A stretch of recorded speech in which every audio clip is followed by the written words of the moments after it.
benefit. And just again, after this, it's been such an utter, like, and they've done this whole campaign. They put, and that's again, when the news, I haven't seen too many stories about this in the news media. I've seen this like in a lot of like progressive leftist outlets, but what I have seen is no coverage from the mainstream media, and this shows you what I have seen is a lot of ads out there from Wells Fargo. I'm sure you've seen them too. Reestablished 2018. So it's like, oh, we're reestablished. We're turning over a new leaf, and that makes customers think it's safe for people to bank at Wells Fargo. No, your money's going to get screwed with to a large degree. Like, your money's going to get screwed with for an incredible amount. And I do not know what would possibly possess you to bank at Wells Fargo, because they have screwed up more than like any other bank I could really think of recently. And it is some horrifying thing. It was a read off the list. Forcing customers to buy unnecessary auto insurance. They've opened more than 1 million deposit accounts without the customer's permission, and applying for credit cards for more than 500,000 customers without actually telling them they were going to do so. Yeah, so it's just, again, tons, just a list of all these people. Apparently, and there's been an investigation highly worth reading, and forcing people to buy car insurance. They screwed 80 million out of customers using unnecessary car insurance. So pretty much what happens is, so just a little example here from a Jalapenic investigation here. So it says, a week after a New York resident, Juan Thomas, bought a 2004 BMW 745i in December 2012, the bank that financed his purchase, Wells Fargo, contacted him to say that he needed additional auto insurance for the vehicle. He didn't.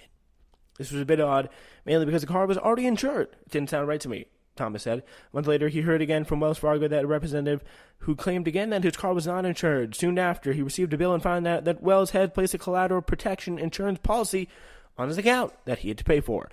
From then on, my cost just kept going up and up and up. Thomas said in an interview he repeatedly spoke with Wells Fargo representatives, sent along proof of his insurance, but nothing changed. With the insurance, Wells increased his monthly payment from $413.48 to $600 at first, to eventually $1,000. So pretty much, he more than doubled his insurance payment, or his monthly payment. He said, quote, "It seemed like I was never going to get out of debt for this car." And it certainly seemed like that was right. Yeah, that just gives you an idea of just some of the practices that Wells Fargo has been pulling off. Really some scum of the earth people. Just awful stuff. Anyway, it's now time to move on, and we, today, have this for you. Before we get into our next story, check this out. Now let me tell you why I'm running. I'm a doctor. I had the privilege of rebuilding Detroit's health department after it had been shut down in a city with a higher infant mortality rate than my father's native Egypt. And no matter where I go, people are asking the same basic questions. Why is it that our economy seems to lock people out? 600,000 Michiganders go every day without access to basic health care. We watch as kids just like ours running out of their schools because nobody's been willing to stand up to folks like the NRA. They're asking, when are we going to finally stand up and say enough is enough? It is time for comprehensive gun reform. When are we going to have leadership that's willing to stand up and fight for Medicare for all in this state of Michigan? When are we going to have leadership that is willing to stand up and fight for 15? It's time we do that right now. They're asking, who is going to stand up to the Betsy DeVos agenda and make sure that public school stays public? That those kids deserve the best possible education that money can buy, that their brains are just as worthy as anybody's brains in the world. That is what this movement is about. This summer is the people's summer. This summer, we come together, joining hands, having conversations with our neighbors, our loved ones in the workplace, doing the work together of democracy. It starts when we decide to believe in who we are as a country. that all of us belong here regardless of the color of our skin, regardless of how we pray, regardless of who we love, regardless of how we identify, regardless of where we're from, that we're going to stand up and say, this America, this Michigan is our Michigan. That is Abdul El Sayed, a little bit of his campaign ad right there. People summer Abdul El Sayed for governor of Michigan. He is the obvious progressive candidate in the race between Sharifa Nadar, who we covered before on the show as a fraud progressive who was seen talking to Marco Rubio, applauding, looking admirably about his agenda. He was registered as a Republican. He has shown affiliations with Republicans in the past, but now all of a sudden he says he's the Bernie Sanders of this race. What? Wow. Anyway, yeah, so it is now time for our election coverage to begin. Cue the music, everyone.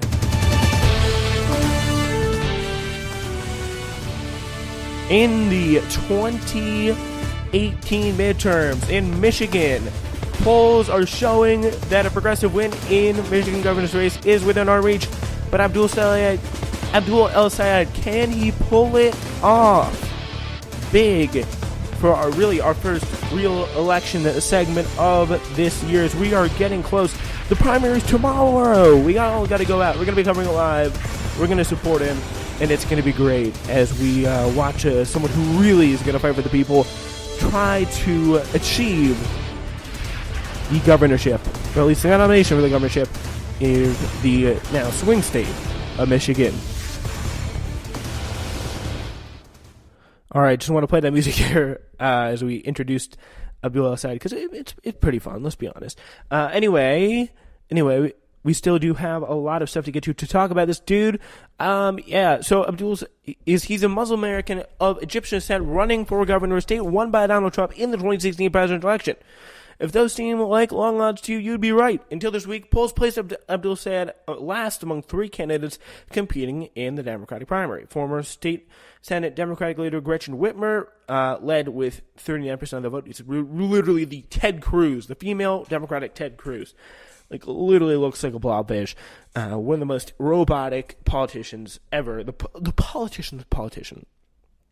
Businessman Sharifa Nadar captured 17%, while Abdul El Sayed brought up the rear with 12%. And you can do a lot of, you can't really do much outside the state for Michigan, but if you do have the ability to get in there, you could really influence some positive change for your state in Michigan. And Michigan is a state that really has been struggling lately, and that's why it's so probably, it really connected, obviously, actually, with the message of Donald Trump, the working class message he provides.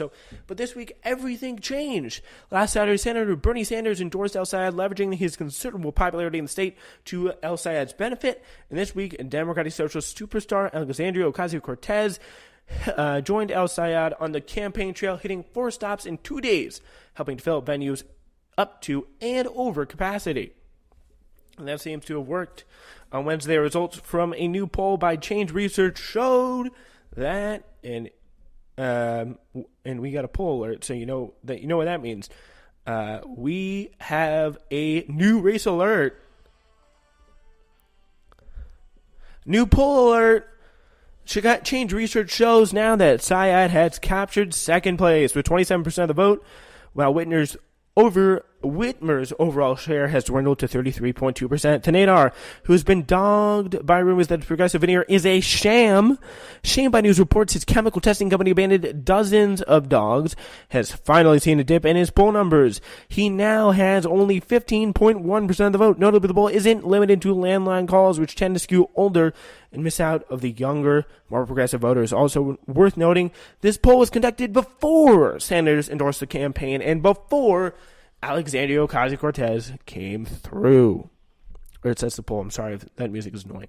Anyway, this is good news for Sanders fans in the state. Sayed is a doctor, Rhodes Scholar, and former director of the Detroit Health Department. It's poised to break a lot of glass ceilings in the state of Michigan, but the primary identity he's running on is the one that matters most to me anyway, progressive.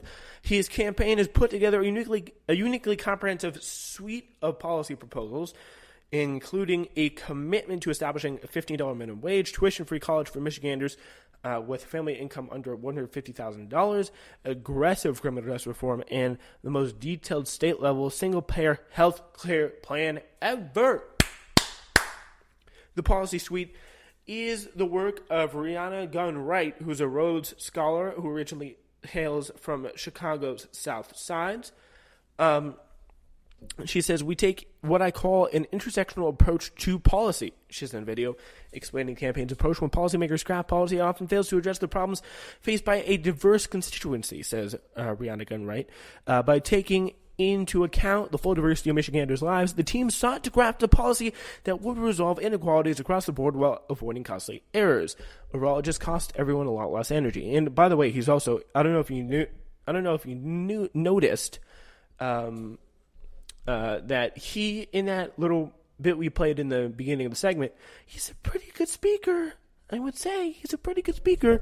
And yeah, that's something that is very, very tantalizing people. With people like Alexandria Ocasio-Cortez, she's a good speaker. Bernie is a good speaker.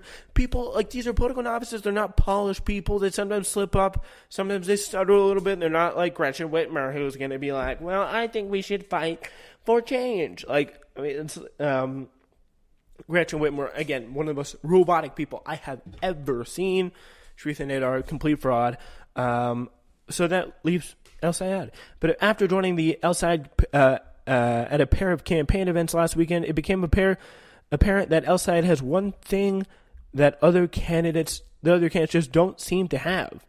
Well, unlike the Nadar, El Sayed does not have $11 million of his own money to loan to the campaign, nor does he have the financing that Michigan's labor unions and some corporate interests have generated for Whitmer.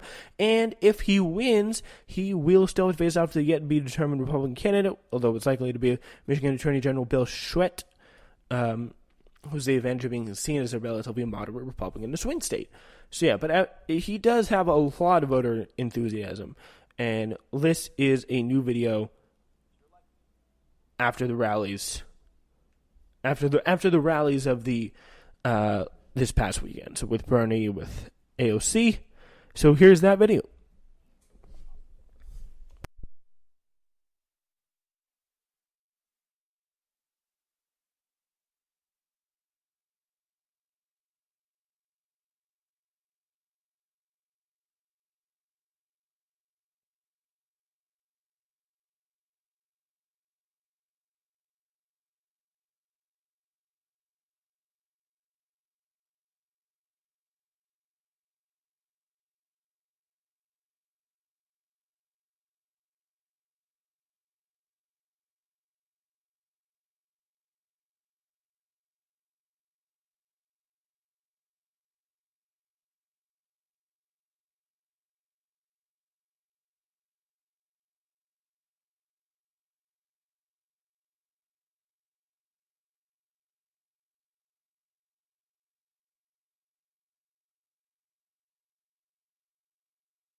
For the people, by the people. That is Abdul El Sayed. And with an incredible campaign slogan there, an incredible campaign ad. He posits on the primary on August 7th. We quiet them. Yeah, nearly 500 people packed into the small co-working space in downtown Flint to see El Sayed on July 28th at a joint campaign stop in Wayne State University. The number of attendees swelled to 1,200. The size, energy, and age of the crowd, attendees tend to be younger by a massive margin, were more reminiscent of a concert than a political rally, because they're about to see They're about to see AOC. They're about to see Bernie. Really some incredible stuff. Even the speakers were young. Margie Copney, also known as Little Miss Flint, the 10-year-old who became an icon for her Flint water crisis advocacy, was one of the first to take the floor. She was followed by 20-year-old councilman Santino J.